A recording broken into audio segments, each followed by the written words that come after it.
Thanks for joining us. This is Sports Curious, presented by Last Night's Game. I'm your host, Amy Butchon-Siegfried, and this week we are celebrating our birthday. Happy birthday to Last Night's Game, which we have a treat to celebrate with you. I am joined today by my favorite co-host and co-founder, Scott. Hi, Scott. Happy birthday to us.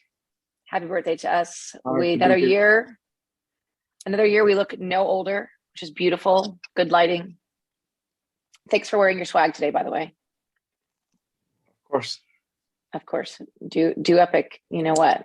So today we're going to talk about some of our favorite daily conversation starters. For those of you who don't follow us on Instagram, every Monday through Friday, we post our favorite daily conversation starter. It gives you something to start your day off. Usually we try to look for something interesting, something funny that you can use in the office or on that Zoom call or maybe on a first date or at your dinner table. So we pulled some of our favorites that will make you laugh because they made us laugh. But there's just great things to think about and remember that that's what happened over the past year. And we don't need to highlight the big moments of the year, but of our seventh. Is this our seventh birthday? It's our seventh birthday, sixth birthday, seventh birthday. So we will dive right into those. So one of my favorite things from this last year is the literal crowdfunding. The Bills Mafia is known for donating money to players' charities. So that kind of the last one we saw was the Raiders kicker, who fans from Pittsburgh donated to him. So maybe you could dive into that one for us, Scott. All right. My pleasure. So last week of the season, the Chargers and the Raiders were playing. If they would have tied, they both would have made the playoffs and the Steelers would have been eliminated. And it was actually into overtime to where everyone was thinking it was going to be a tie. But the Raiders ended up kicking a field goal and Daniel Carlson, Raiders kicker, nailed it, sending the Raiders to the playoffs, eliminating the Chargers, and also sending the Pittsburgh Steelers to the playoffs. So the Steelers fans showed their appreciation by donating to charities Carlson is involved with. Which I just think is so cool. And we've seen the Bills Mafia do that. The Buffalo Bills, their fans called the Bills Mafia, and they're known for jumping through tables, painting their house Bills colors, which is blue and red. But they had a couple funny ones this year. One I thought was kind of hilarious. They donated $65,000 to a visual impairment charity on behalf of the referees that they were clearly not too happy with, which I think is pretty darn funny. They also did the $120,000 to their player, the Bills player Tre'Davious White, to his hometown charity. He, correct me if I'm wrong, Achilles tendon? Torn ACL. Torn ACL. Okay, close. Yes. And he's still clearly, obviously, out for the season. Yes, that doesn't really come part of their playoff run.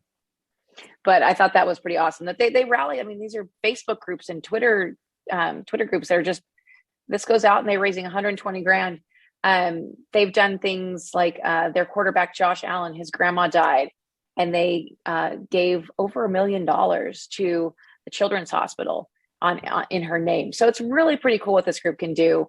I do love the other one. I really loved right before the draft, the NFL draft last year. Trevor Lawrence was projected to be the number one draft pick, and everyone knew he was going to go to the Jacksonville Jaguars, or not for the most part. We had a good inkling that it was, but the fans went up and bought up his wedding registry, which I thought was really kind of funny. He and Marissa, his college sweetheart, got married right before the draft, if I remember correctly.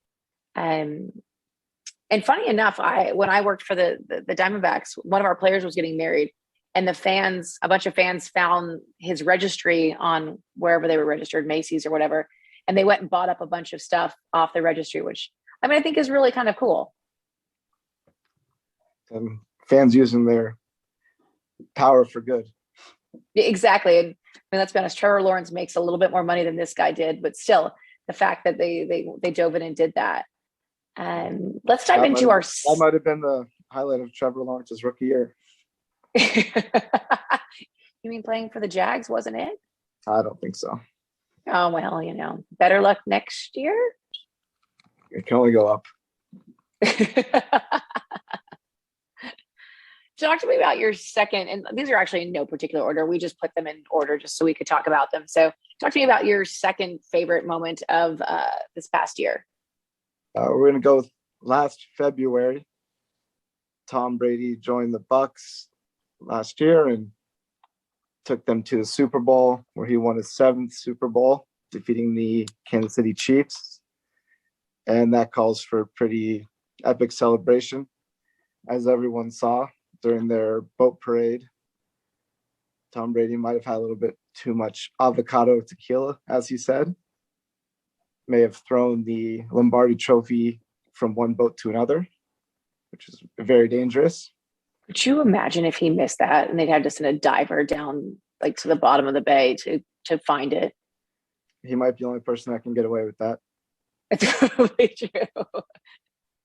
And so after the parade, we got the video of him stumbling off the boat, being held up by security.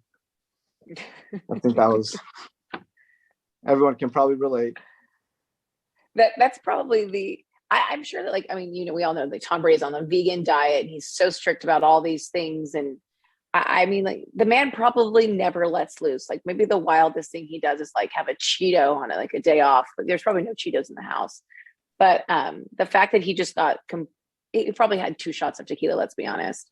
Yeah, but when you had a smoothie for breakfast, we all know that smoothies don't make a great base for tequila. So I like, for me, it's not even just drunk Tom Brady, which I think is actually really funny. But it's like this man who seems like he's got it all together. It's kind of just like the rest of us. Sometimes you have too many margaritas at brunch. It happens. And his celebration was he had a little bit more to celebrate than most of us do. So, hey, you know what? I got out of bed this morning. That's true. That could be celebrated. Who thought we should have brought shots of tequila for our birthday celebration? Next year. Damn our timing. Next year. Okay, next year. Well, we're really not legally old enough to drink anyways, as a company. So, okay, one of my other favorite things, I feel like Oprah, my favorite things, is women supporting women. And we really specifically the NWSL. So it's the National Women's Soccer League. And we saw their numbers increase with viewers, which has been really cool. We've seen that in the WNBA. We've seen that in women's college basketball, which is really neat to see that the sports world is truly starting to recognize the talent that is on the court, whether it's female or male. And what I love, I think a couple months ago, was probably during the WNBA playoffs, ESPN, their first story was actually a WNBA game. And I don't know that I've ever really seen that. And so I think it's really neat that is continuing to come to fruition. But one of the neat things about the NWSL is they're slowly rolling out new teams. They just added in San Diego today. But you're getting all these big names to invest in them. And it started with the Los Angeles Angels City FC. And that is Billie Jean King. It's Jennifer Garner. It's Eva Longoria. Mia Hamm. There's a whole list of big names that are involved in the LA team. Serena Williams and her daughter. That's right. Serena Williams and her daughter. And I think her daughter is something like the youngest team owner or something like that, if I remember correctly. Yeah, that would make a lot of sense. That would make, because she's 3 or 4, I think. Yeah. But then Jenna Bush and Chelsea Clinton bought into the Washington, D.C. team. Naomi Osaka, North Carolina Courage. So it's really neat to see that these celebrities are using their name for good as well, because it raises that visibility of the league as a whole when you continue to put names like that in there. So I think that's really cool. Sorry, I took a lot of the notes on that one, but no, it's exciting. Something to be passionate about on your end. What did I see? Let's not forget about Patrick Mahomes' fiance. Oh, Brittany. Yeah. Brittany, who's co-owner of the Kansas City team. So they are heavily invested in Kansas City as a couple. That's really cool. And so tell me about their the former U.S. women's national team coach is somehow involved with San Diego, or is she now with NWSL? So the former coach who just won when they won the World Cup, Jill Ellis, she retired from the team. Now she's going to be the president of the San Diego Wave, Oh, that's which, cool. which should, I do believe they're starting this year. Oh, San Diego is. Yes. I know LA is. Along with Angel City. That's cool. I just think it's so neat to have such great options for a sports fan to watch. I mean, we can watch bowling and cherry spitting, pit spitting, and all these other random things. Let's watch some talented, not that those people aren't talented, some additional talented people out there on the field. So It gives girls something to look up to. I totally agree. I think there was a quote from Naomi Osaka somewhere that said, "I hope I play long enough that I can be around to hear girls say they've looked up to me." Like, I think that's really cool too. You can't be it if you can't see it. And so I think that is a great opportunity for young girls and boys to see women lead. Okay, the fourth one could be one of the most hilarious stories of the year. Number 4, we're going with the pearl necklace that inspired a team to win the World Series and a fashion trend. So Atlanta Braves outfielder Jock Peterson decided to start wearing pearl necklace as the postseason started, really for no reason at all, except for that he's just a bad bitch. And that kind of inspired the unlikely Braves just to go on this incredible run through the playoffs and end up winning the World Series. And during the World Series, they showed the crowd and everyone was wearing pearl necklaces, and it was caught on like wildfire. Like, things you could have never predicted. COVID and baseball players playing in the World Series or playoffs and the World Series wearing pearl necklaces. And it really rallied the team for some reason. That's just, sports don't make much sense, but for some reason that was what ignited them. And Atlanta will never be the same. I mean, like one of the things I always say is like 15, 18, 20-year-old boys are really funny in just their own weird kind of awkward way, like this, like the pearl necklace thing. And so the fact that just caught national attention and you have fans coming to the games with that, I think is just hilarious. And there's so many, I mean, baseball players are so superstitious. Mm-hmm. If he would have struck out 3 times and they would have lost that first game, he probably wouldn't have done it again, but you got to go with the hot hand. I mean, you got to do it. And I don't think they were like even anything special. They weren't his grandmas or anything like that. They were just pearl necklace, if I remember correctly. I think maybe originally, but I know he broke them halfway through and they had a very high profile jeweler make him another pair. Oh, well, that makes sense. Yeah. Do you remember, it was a couple seasons ago, and I'm going to blank on the name of the ball player, but he slid into second base and he was wearing a diamond chain, and they were the grounds crew and everyone had to go out there and help. They all had to start picking up all the diamonds from his chain. Do you remember that? Yes, I think it caused quite a delay in the game. Mm-hmm. But I mean, let's be honest, that's probably, if your diamonds are big enough to find in the dirt, they're probably worth something. It's worth a 20-minute pause in the game. Hopefully he at least bought the grounds crew beer and pizza or something after that. Much deserved. So this one is the last one is the one that I take to heart because I ended up winning my fantasy football team, the football league this year. And Scott's words of wisdom at the draft were draft Christian McCaffrey, which I did. I somehow got the first pick randomly from. Didn't go over really well because McCaffrey was out the majority of the year. So that didn't help me much, but somehow I ended up pulling it all together thanks to the 2 LA football teams. But when you do a fantasy football league, especially some of these guys ones have these really horrendous penalties. We've read about teams that made someone go get waxed. There was one where I met somebody when I was out once upon a time, and the guy got their Denny's receipt tattooed on his butt. I mean, these are things that happen. So we'll talk a little bit about Lee Sanderlin, who no one has ever heard of, but he became famous or infamous, depending on which way you want to look at that. He lost his fantasy football draft and had to spend 24 hours in a Waffle House. Have you ever been to a Waffle House? Not for 24 hours. Have you?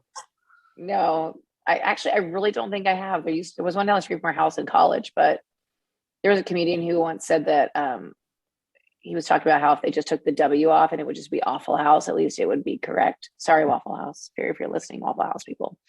But so this guy, at least they had figured something else, a little bit of a caveat. He could shave off an hour in the restaurant for every waffle he ate. So he spent about 15 hours in a Waffle House. Hopefully they have Wi-Fi. And he documented the whole thing on Twitter.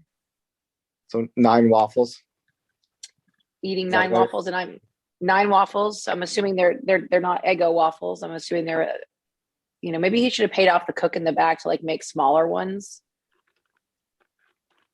I wouldn't have been in good faith though. I'm sure his buddies all rotated that 15 hours and someone kept an eye on him. Yeah. I didn't see if there was a caveat if he could vomit though. I did not see that either. I mean, like unlike the food, like a Joey Chestnut. Added an extra hour on if you vomited. Probably true. I would not play in that fantasy football league because I would surely lose. That's and then I'd have to eat a lot of waffles. No, I'm not sure. Sorry, guys. Also, like the body waxing and buying, like the most frequent one I think I've seen is you either have to serve the drinks or buy the drinks at the next year's draft. That's more reasonable. That seems much more reasonable. Yeah. But that's just me. What do I know? You and I have never been to Waffle House, so clearly we're missing something. I don't think so. So as we wrap up, we started this year was Water Me Wednesday. And it started as this idea of let's water our plants. That's how I remember to water my plants. And then people on Instagram were like, that's really funny. You should do something with that. And then it turned into, instead of like a wine Wednesday or wine down Wednesday, it turned into Water Me Wednesday. We made cocktails. You and I tested cocktails. We tested dairy-free ice cream. And then that kind of even morphed in from that to kind of growing our brains and watering and growing, making ourselves a little smarter, learning new things. So we met some new folks, and it seems like based on all the comments and looking through notes and likes, et cetera, our favorite Water Me Wednesday guest this past year was Stephanie Harris, who is a pediatric dietary nutritionist. And she shared how to get your kids to eat fruits and vegetables, which I took in turn and put on myself. Things like obviously smoothies and whatnot, but she was really fascinating. So I'll link that in our notes so you can check out her Water Me Wednesday. And I mean, our last one, Scott, was pretty entertaining. You were pretty funny. Yeah, I was gonna say my favorite guest of the year or guest of the series so far has been your plant. My plant, it's growing. Who's somehow still alive thanks to all these videos. Thanks to Water Me Wednesday. Wait, look how big the plant is now. Look at that.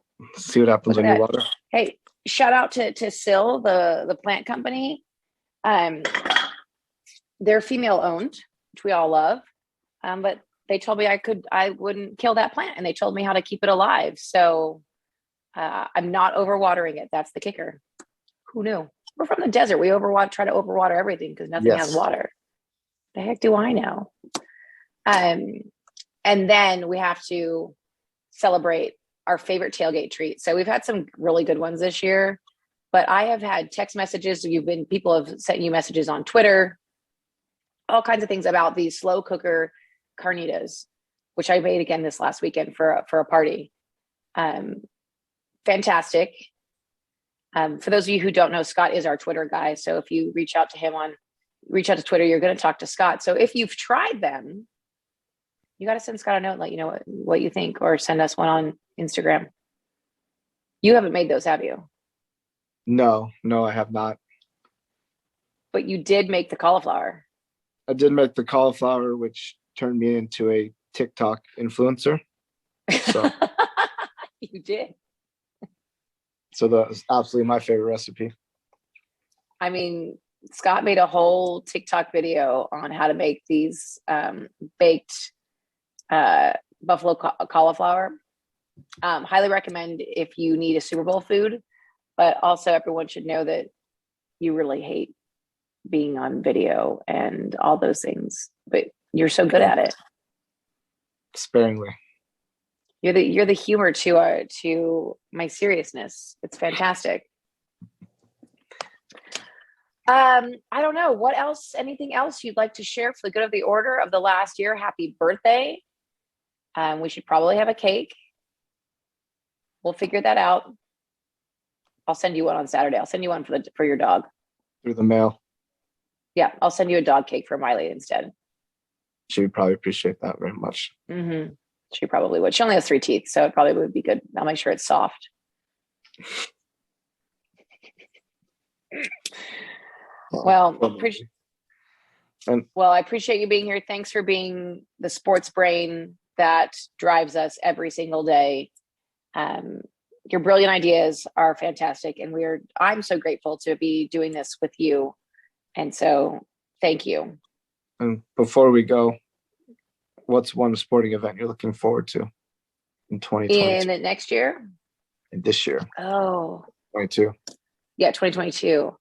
I would say, I love the Olympics. I'm actually really looking forward to the World Cup. I think soccer is something I really could learn more about. It's a continuing growing sport. And it'll be terrible for us timing wise in the US with it in Qatar, but I really looking forward to getting excited about that. And hopefully the US will qualify so we have our country to cheer for. But I would say that's probably what I'm most looking forward to sports wise this year. You? It's a good answer. For me, that's mine as well, just because they had to move it from the summer months when it usually is because it's so hot in Qatar or Qatar. So now it's in the fall and it screwed up everyone's soccer schedule. So now we're going to have soccer / football all fall. So it'll be action packed. So you're also saying it better be good, damn it, because we've had to move everything around to make this work. Yes. All right. Well, I'm sure you will give us great sports knowledge on that end. That we will be well versed by then. Let's hope. Let's go USA. Go USA. Well, thanks for everything. I appreciate you. And happy birthday. Happy birthday to us. All right. Well, that's it for this week's episode. Thank you so much for joining us. Thanks for your continued support over the last few years that we've been doing the podcast, and even more since we've been doing the email newsletter. And if you don't get that, head on over to lastnightsgame.com and sign up right there on our homepage. Also, if there's anything we talked about in this week's podcast that you'd like to learn a little bit more about, head on over to lastnightsgame.com and click that podcast header. There you can find the transcript or kind of transcript to this week's podcast, as well as links to any further information. Next week is our 200th episode. It's a big couple of weeks here at Last Night's Game. It's our 200th podcast episode, so make sure to tune in for that. If you don't already follow us on Instagram, head on over there and do so. Click that follow button and watch in our stories, because we will be giving away a birthday prize pack filled with great items from women-owned businesses, as we are a women-led business and sibling-run business. We should start something on that, sibling-run business. But keep an eye out there on Instagram and Twitter at Last Night's Game to go ahead and enter to win that prize pack. And of course, the best thing you can do for your favorite podcast is head on over to wherever you receive your podcast and hit that subscribe button. We'd hate for you to miss an episode. Also, if you're an Apple Podcast user, head on over there and leave us a review. We'd love to hear what you think. And if you have anything you'd love to learn more about, send me a note at amy@lastnightsgame.com. Thank you so much again for joining us. We'll see you here next week for our 200th episode. Stay safe, friends. Wash your hands.